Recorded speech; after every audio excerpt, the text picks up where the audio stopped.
In this regard, I believe the Russians are right. If this war is to end, it should end by addressing the fundamental reasons for this conflict. Now, the reason that the meeting surprised me when it was announced a couple of days ago is that it's clear what is happening. Russia is saying, if you want an end to this war, we have to get to the root causes of this war. Then the United States dissed a treaty that could have prevented the full-scale escalation. There was a peace agreement almost completed between Russia and Ukraine based on Ukraine's neutrality. And the United States swooped in and told Zelensky, don't sign that. We'll fight on, we'll defeat Russia.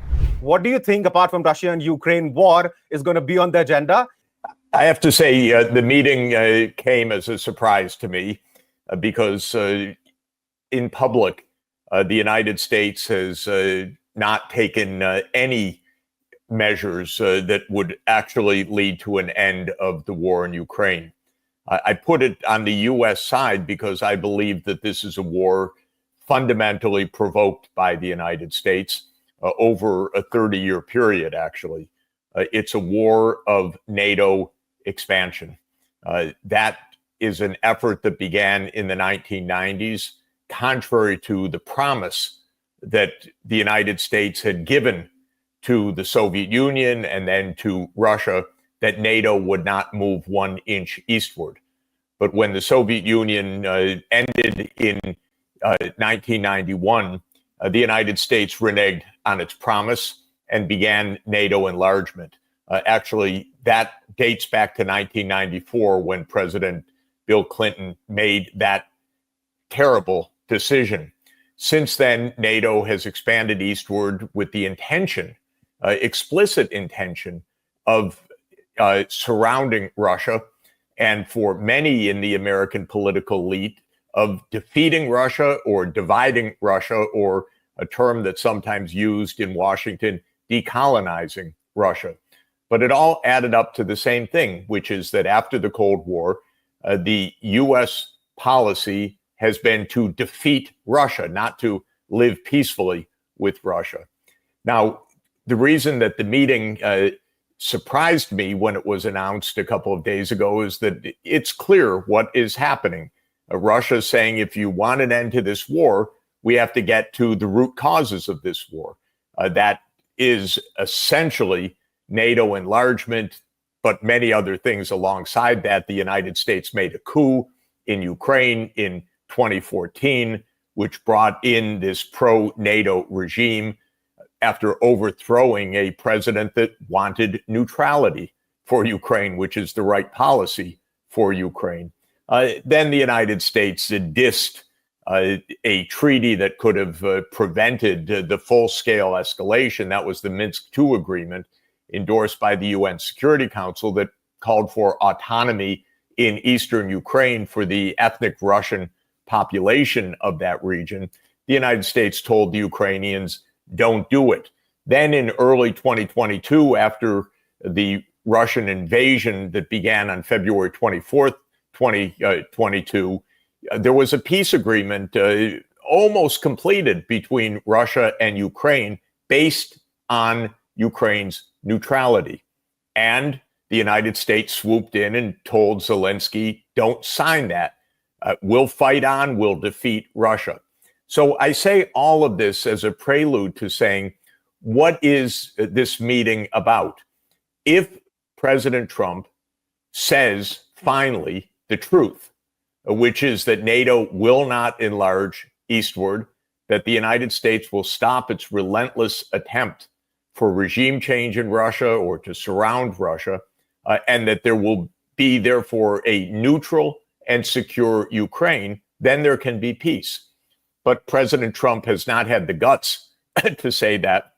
I don't know what he believes in any event personally, but he's surrounded by the U.S. military-industrial complex, which absolutely doesn't believe it. So I'm interested, of course, what will this meeting bring? But the idea that Trump has asserted on behalf of the military-industrial complex that there should just be a ceasefire without getting to the root causes of this conflict is a non-starter from the Russian point of view.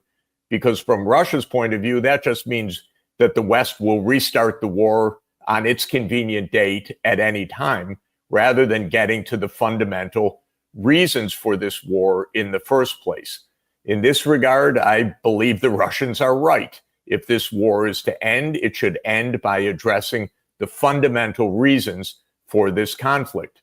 The United States was the strong side of this over the last 30 years, and it basically said to Russia, we can do what we want, where we want, when we want, and we will do so.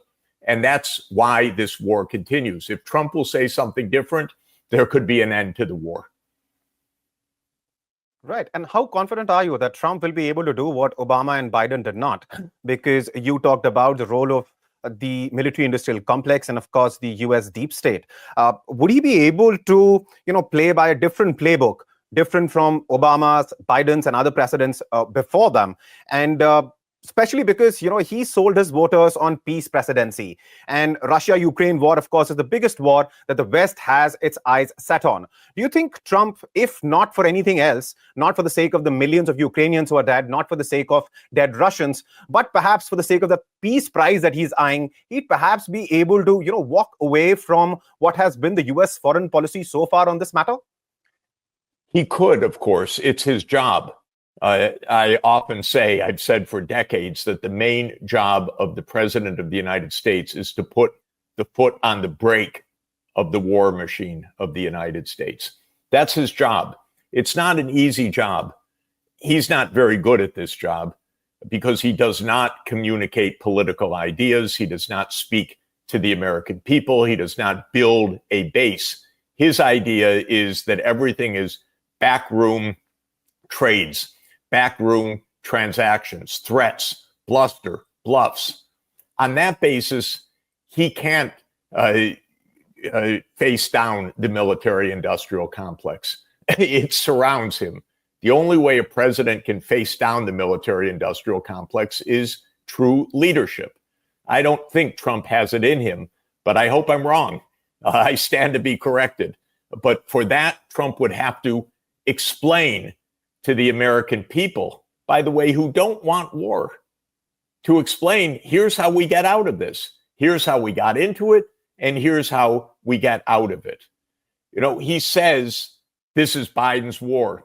Okay, that's politics. The truth is, it's also his war from the first term. It's Obama's war. Obama oversaw the coup in 2014 that brought in this current Ukrainian regime. It goes back to Clinton. The truth is, this is a U.S. deep state war. This is a CIA, Pentagon, military-industrial complex war. It has an agenda. The agenda was spelled out, by the way, very clearly and explicitly by Zbigniew Brzezinski in 1997, who explained everything of what the U.S. elite thought. What Brzezinski said was, we will make Russia a second or third-rate power by surrounding it in the Black Sea region so that Russia can't project its power. And Brzezinski concluded in 1997, Russia will have no alternative but to agree or accede to the European NATO enlargement. Well, Brzezinski was wrong. But the point is that Trump would have to explain why we're changing direction. So far, he's not shown the intelligence, the timing, the public side, the understanding of this. So I'm a little doubtful, but I'm hoping I'm wrong. Do you think Europe, in this case, however, has itself to blame for it, considering it just follows US wherever Uncle Tom saunters, whether it is onto a battlefield or it is some major policy discussion which is happening at the level of the UN or wherever else? First, let me say that Europe's behavior in recent years has surprised me. So I can't say that I predicted how miserable European leadership has been. I also have the experience of speaking to a number of European leaders who have told me things in private that are the opposite of what they say in public. that doesn't endear me to the European approach. European leaders have expressed in private how they know that the U.S. destabilized many things, but they don't say it in public. So the question is, why is Europe in this rather pathetic state?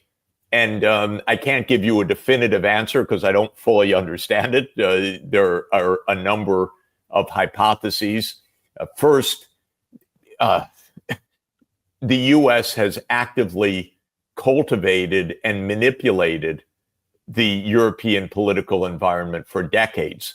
We know the CIA was involved in many elections in Europe to keep the so-called left out of power.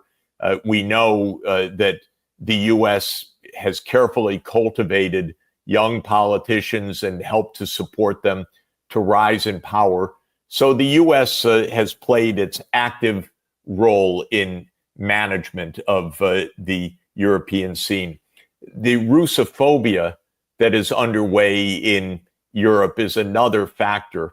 Again, whether it's a primary or secondary factor, I'm not absolutely sure, but they all think Russia's about to invade Europe. It's the most absurd conceivable idea. But then they run to Uncle Sam and say, defend us, we'll do anything so that you keep defending us. This is really pathetic. Actually, after 1991, Europe and Russia were developing stronger, mutually beneficial economic relations, notably German-Russian economic linkages. The U.S. hated that. It's so clear. The U.S. told Germany, don't import that cheap energy from Russia. But that was the basis of Germany building its heavy industry, which is now tumbling down because under the U.S. demand, in fact, under U.S. blowing up the Nord Stream pipeline, now the German energy advantage is gone, and Europe commits to buy liquefied natural gas from the U.S. that is roughly 6 times, according to some estimates, more expensive than what they were getting in pumped pipeline gas from Russia. So this is a second factor in this. A third factor is Europe is still today, to a shocking extent, 27 independent countries. And they don't have a coherent foreign policy, a coherent governance. Maybe that's why they feel so dependent in security terms. But it's hard to be 27 small countries in a world of major powers. And they can't figure out that what they should do is actually get together and take a stand independent of the United States and reflecting Europe's own true strategic interests. What I've said to the Europeans repeatedly in the past year, and they have rejected it outright, or again, thinking I'm a Putin apologist or something else, which is the opposite of what I'm trying to express. I've said to Europe, get your diplomacy together and go have normal diplomacy with Russia. Discuss, negotiate. Don't depend on the United States for this, which has completely different interests. And so far, Europe hasn't figured that out.